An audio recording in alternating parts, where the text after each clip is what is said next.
Hi everyone, my name is Kevin.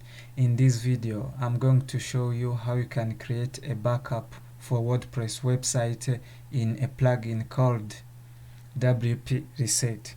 Now remember, this is the plugin that we can use to reset and restore our WordPress website.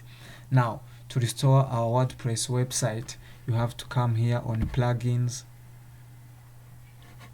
then scroll down, you click on open WP Reset Tools,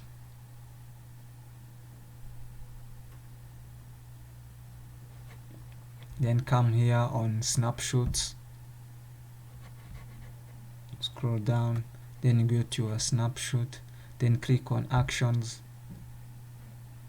then you click on restore snapshot. Now if you are ready to proceed, you click on restore.